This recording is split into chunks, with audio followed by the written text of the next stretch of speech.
It was a meaningful Monday around Major League Baseball ahead of a full Tuesday live right here on the early line on SportsGrid. And we start with a round of applause and a sincere bit of gratitude from my end to our MLB insider and the host of Newswire, Craig Mish, because as the Royals sweep the Guardians in a doubleheader yesterday in Cleveland, 2 wins for KC pushed them to 74 this year over their preseason win total of 73.5. Before we even got to September, Craig, I don't know how you do what you do, but I thank you sincerely because I bet that with your advice and guidance way back in the winter.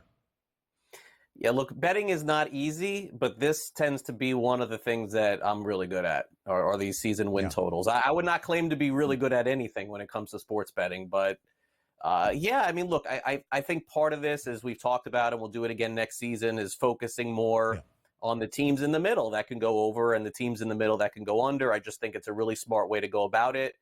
To win that bet, Ben, before September is sort of insane.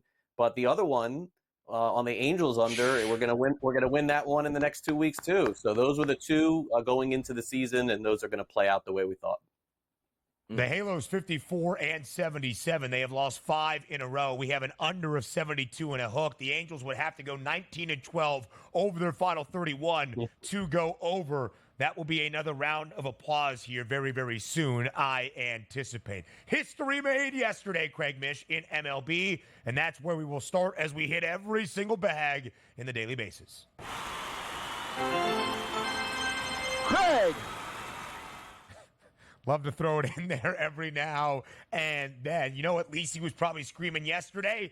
Danny, as in Danny Jansen, who was playing yesterday for the Red Sox, but started this year in Toronto, was playing for the Jays in a game on Wednesday, June 26th against Boston when the game was suspended and it was resumed yesterday. So Danny Jansen, who was traded by Toronto to Boston ahead of the trade deadline, was catching for the Sox yesterday and becomes the first player in MLB history to play for both teams in the same game. Craig, how will you remember Monday, August 26th in the history of MLB?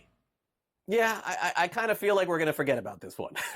But nice. For at least, I mean, honestly, but for one day, yeah, I mean, it was pretty cool. It was interesting. I think they were talking about, will he be able to throw himself out behind home plate if he steals second base? There were a lot of people that were confused with this, how the box score works and everything else. But certainly I think for at least one day, I think not only did Major League Baseball do a fun job of this, but I thought both the Blue Jays and Red Sox did a good job of this on the scoreboard, showing him twice. So a really, really cool day. And it goes down to probably remembering this 10, 20 years from now. If we ever ask ourselves the question, anybody play for two teams on one day, we will remember this. But this is one of those things where I think we move forward and on to everything else. Yeah, let's move forward to some real stories now at this point. That means Dylan Cruz got brought up by the Washington Nationals, the 2023 number 2 overall pick. He goes 0 for 3, but we're expecting big things out of Cruz. And the story now is Washington on the rebuild. What are the expectations for Dylan Cruz for the rest of the month of September? And also, do we think he's going to start with the ball club in 2025 here to start the season? Oh yeah, I mean he's going to be in their opening day lineup with James Wood and these young prospects. Washington is headed in the right direction, Donnie. I still feel like next year is that year that the Nationals with those players and some others get like closer to 500. That kind of feels about accurate. Yeah. And then 2 years from now they dive back into free agency. Remember, this is the same team that spent hundreds of $millions on Steven Strasburg, so they're not afraid to spend money. But I do think if they look in the division and they see the Phillies, and they see the Braves, and even the Mets, the Washington's probably going to approach this like, hey, let's wait another year to see if those teams fall down a little bit more before we jump back in. Because inevitably, that's the way baseball works. It's in cycles. Washington had their cycle, won a World Series. Getting closer, not quite there yet. Cruz is a big ad, though, for them.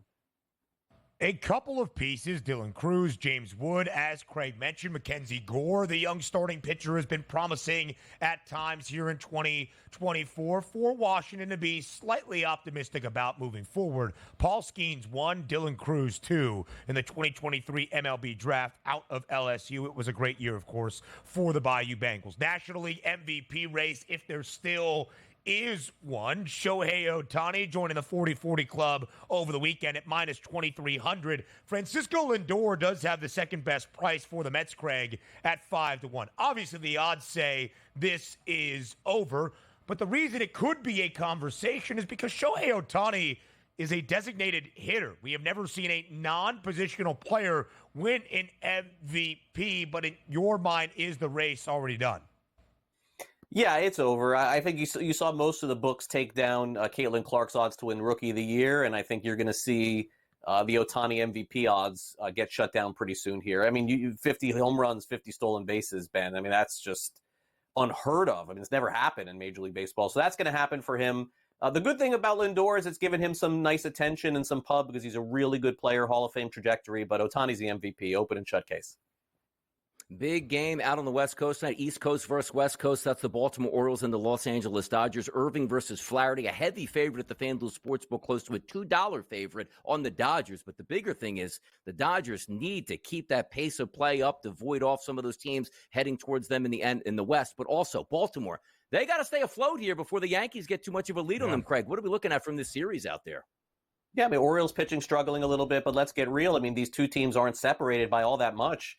And you have a minus 200 in LA against Baltimore. I could not lay that. So, I mean, either today would be plus 1.5 for Baltimore, just taking the Orioles, on the money line there. Look, the Dodgers are probably the better team in one day, and Cole Irvin is not great, and Flaherty's been better. But, guys, I mean, this is, the Orioles just hit 1 3-run home run with Anthony Santander, and they win the game. So I would not necessarily fade LA, but I would not lay 200 against a team that's projected to make the postseason and finish with one of the best records in the American League.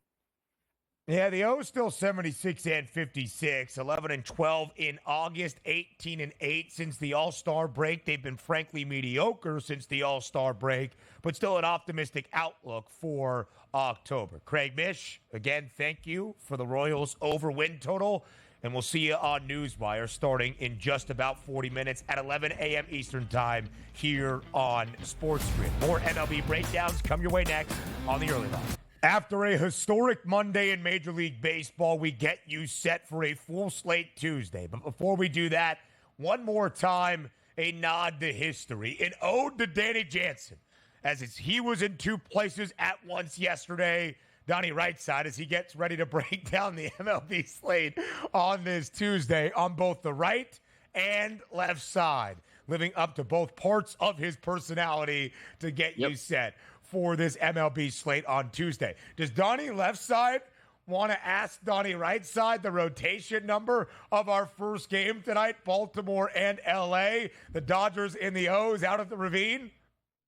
Yeah, before we get to that, like, you see the way this setup is on the screen right now that you guys are watching right now? You know what's fun about this? This is me every single day on radio here. It's me talking to myself back and forth, alter ego, getting angry, getting excited, giving out winners here. So this is, let's look at the, like, what do you mean there's two of them here? There's two of me every day on the radio going back and forth with myself. So there you go. Energized. I thought you called it a solo mission.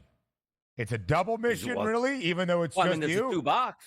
There's a 2-box out there. Somebody's got to fill up the time with it at that point here. You know what I mean? The show's set up for 2, but always ends up with 1, and away we go. Listen, the guy's got a lot of things happening right now as we get ready for football season. I mean, the guy shows up at work at night, not in the afternoon. I mean, what's going on behind the scenes here? I mean, where is the chemistry and where is the work ethic from these young kids at the network? It's just not there anymore. Well, some of us can't manufacture our schedule perfectly to line up with when we break our fast and be done by noon each and every day. But hey, I'll leave that for another time. Let's get into the actual baseball breakdown, shall we? And that matchup we just looked at with Craig Mish. World Series preview? Question mark tonight at the Ravine in downtown L.A. The Dodgers and Jack Flaherty, who was going up against his former team in Baltimore. He was traded last year at the trade deadline to the O's, spent very little time in the Charm City. The Dodgers are nearly a $2 favorite. Against the O's, is the price too steep tonight in Los Angeles? I don't know if it is here. You ever see the meme or the little short video there where Andre the Giant's in the wrestling ring and basically is like, no, doesn't want anybody to come after him? That's what Baltimore is doing tonight with Cole Irving on the mound, because over the past 60 days, I got 26 pitchers ranked on this card with 20 innings pitched. You know who the worst right now is? put that meme up there if we have it. No, it's Cole Irvin. We don't want to see any. I mean, the Dodgers should be able to hammer at the plate tonight. Shohei Ohtani, Mookie Betts, Teoscar Hernandez, Kike Hernandez. Any Hernandez you want is going to be able to get base knocks tonight for the Los Angeles Dodgers. So that meme is right there. The guy you don't want on the mound is Cole Irvin, but that's the guy you got tonight for the Orioles. How about that? Yeah. See that one. Oh, man. I mean, you know exactly the meme I'm talking about there. I know exactly what you're talking about. Your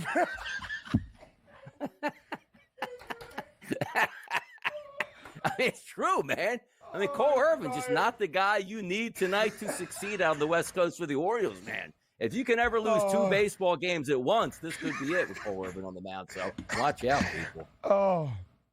Okay. I gotta try to collect myself. I don't know if that's gonna be possible. We go to Philadelphia tonight next for game number 2 this week between the Phils and the Astros. Philadelphia walking it off courtesy of Bryce Harper last night, the RBI single to win it in 10 innings. Aaron Nola and Justin Verlander. Verlander back on the bump for his second start since he returned since early June. Made his first start last week, now start number 2. The Phils nearly $1.50 favorite at home. Total is 9. Might we see some more offense tonight in Philly? I don't know, man. Every time I watch the Phillies game, it seems kind of tough, even because Aaron Nola is a quality pitcher. Over the past 30 days, though, 130 batters he's faced, which is interesting because he has some solid numbers, but not with ISO and weighted on base percentage, more the analytical numbers. A higher ISO power number against, a higher weighted on base percentage against. You take a look at that Houston lineup. They actually do very well against right-handed pitchers, which includes Bregman, Alvarez, Diaz, Singleton, and Pena, all in order. But if we're lining up what we're going to get out of Verlander, the question is still out there. 20 batters faced here over the past month coming back. He does have decent splits, but are we getting the Verlander that we anticipate coming back and being fully healthy throughout the rest, or is it going to be shaky starts until he gets it together? The one thing I do know, this Phillies lineup over the past 30 against right-handed pitching, terrible. Schwarber, Realmuto, everybody else horrendous, and that can't happen here. So why not just look at another under in Philadelphia? It just feels like playoff baseball is here and not a lot of hits to grab. Listen, it's warm weather on the East Coast, but you would expect Nola and Verlander to have a much lower total than 9, at least on paper. That was called a World Series preview. The Dodgers and the O's was called a World Series preview. The Twins and the Braves, a World Series preview. It demeans the very name. All right, we've got some issue here. We're demeaning the very word and the prestige that is World Series in Major League Baseball. But we can't ask the question for 3 different games in 3 different spots around the Tuesday MLB card. Baltimore and LA, the Dodgers and the O's, that feels fitting. The Phillies and the Astros, I'd hear that as well. The Twins and the Braves, and the Braves as World Series preview in Minneapolis today. Look, they played before in the World Series. So, good point. I mean, come on now. Good point. Yep, see that? That is a pretty good point. Maybe it's a near pick of DRS. Near pickup today in Minneapolis, total of 8.5. What do you like here after Atlanta plates 10 yesterday to open up the midweek set with a win? I don't know if Atlanta plates 10 again today, but my goodness, Spencer Schwellenbach, fresh off of that start against the Philadelphia Phillies, where he sliced and diced them here. We're taking a look overall and say to ourselves, all right, look at Schwellenbach. Last 30 days in baseball, 98 batters he's faced, a 141 ISO, and a weighted on base percentage of 268 against. I do like that lineup for the Minnesota Twins, but I'm going to ride the hot hand of Schwellenbach and take a look at Woods Richardson over the past 30 days, 107 batters he's faced. He's actually struggled mightily against right-handed batters, so maybe they'll be the focal point tonight. Whit Merrifield, 5 base hits yesterday. Soler back in the lineup. Marcell Ozuna's got great numbers here. Even from a lefty perspective, which Woods Richardson has been very good against, maybe Olsen with that 348 ISO through his last 78 at-bats against right-handed pitching can step up to the plate. I think Atlanta's the better team, on better lineup today, and also better pitcher. Give me Atlanta once again. The Braves have won 7 of their last 9. They're not going to catch more than likely the Phils in the National League East or even the 2 teams in front of them in the National League wild card, but they are building up a pretty substantial advantage, now 3 games over the Mets. Just quickly on Spencer Schwellenbach, who made 6 starts when he debuted in MLB at the end of May through the end of June. He was 1-4 with a 5.6 ERA. In his 8 starts since, 4 in July, 4 in August. He is now 5-6. He has won 4 of those 8. and he has lowered his ERA to 3.94, the best it has been this year in MLB. Better for Atlanta as of late. So again, the Braves, a 3-game advantage over the New York Mets, as the Mets had the day off yesterday and start a difficult series today in Arizona against the Diamondbacks team who has won 6 straight games. The D-backs an ever so slight favorite at home today in Phoenix, minus 116, total of 8.5. What's the play? Yeah, I might be leaning a little bit towards the New York Mets in this game. You take a look at Shohei Manaea over the past 30 days. He's been wonderful. 122 batters that he's faced, Ben. Look at that ISO 114 and a weighted on base percentage of 233. If we take a look at his last 60 and 2/3 innings over the past 60 days, how about an ERA, Ben? 2.97 and an xFIP number of 3.86. How does this factor in? You take a look at that Arizona Diamondbacks lineup that we love to bet typically on a night-to-night basis, but they've actually struggled with left-handed pitching over the past month. You take a look at the first 5 guys in that lineup: Perdomo, McCarthy, Gurriel, Bell, and Grichuk, all solid hitters. But look at the ISO power numbers: 0, 139, 107, 148, and 120 here. Maybe Manaea can quiet the bats here for the Arizona Diamondbacks enough to get that offense going. But at the same time, it's not like we love that Mets lineup tonight either. Eduardo Rodriguez on the mound. He actually has average statistics, if you want to say, over the past month, but also from a Mets perspective, they have struggled hitting left-handed pitching. So I do like the Mets in sort of a coin toss here, but maybe the better look overall is just taking an under in this game. So now we go to St. Louis. The Padres continue to keep pace with the Diamondbacks and even the Dodgers in the National League West. Arizona, 4.5 games up over Atlanta for the top spot in the National League wild card chase. And San Diego, or just 4 games, but San Diego 1 game back of Arizona, but still 3 games in front of Atlanta. The Padres winning yesterday in St. Louis, courtesy of 3 ribbies apiece from both Manny Machado and the National League Rookie of the Year favorite in Jackson Merrill. San Diego, a pretty hefty favorite today. They were a dog on Monday with Dylan Cease on the bump. Will the good times keep rolling for the Padres? Yeah, interesting, too, because without remembering exactly these last starts, I want to say Dylan Cease got knocked around and Miles Michaelis had a decent performance. So it's almost like a role reverse of what I thought was going to happen when those two took the mound. We take a look today. Dylan Cease still technically the better overall pitcher. Last 60 days in Major League Baseball, 56 1/3 innings pitched, a 2.72 ERA, and an xFIP of 3.11. So we're lining that up against a lineup for myself with the Cardinals. I don't like all that much. Now let's flip it over to Miles Michaelis. Last 30 days, you're getting some good and some bad, but look at that lineup for the Padres. If you remove Luis Campusano from that lineup, the catcher who's due to bat 8th, every single other player elevated weighted on base percentages over the past month against right-handed pitching. The San Diego Padres, man, continue to stay hot, and I think they do that once again today, Ben.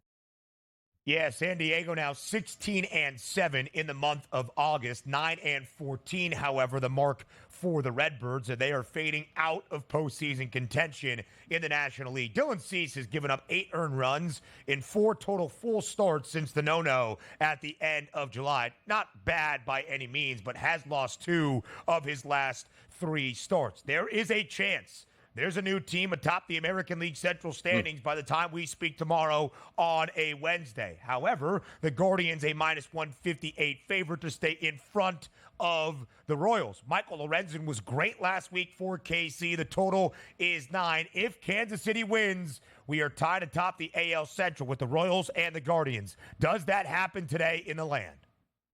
I do think the advantage would be towards the Royals, but if we're taking a look at the total in this ballgame, I think that might be the best way to play it and play it to the over. The reason is Michael Lorenzen, take a look at his last 30 days. He's faced 108 batters. He actually has very good ISO and weighted on base percentages, but how real are those numbers? And I like to say again, dancing between the raindrops without getting wet. Why? I have him as 25th pitcher out of 26 over the past 60 days with an xFIP number of 5.63. That means he gives up too many fly balls, doesn't strike out enough guys, and the ball will be in play. You also keep in mind, in Cleveland today, Ben, 90-degree temperatures at first pitch with an 8-mile-an-hour wind blowing out to right field. If we focus on those Kansas City batters, Gavin Williams isn't a great pitcher. Last 105 batters he's faced an ISO 226, which is elevated. Weighted on base percentage, 348. Look at the lineup here. Massey, Witt, Pasquantino, Melendez, Fermin, all high weighted on base percentages today. Yeah. Forget about the side itself. Take the total. I think both of these teams bring their bats out today, and we get a total to the over.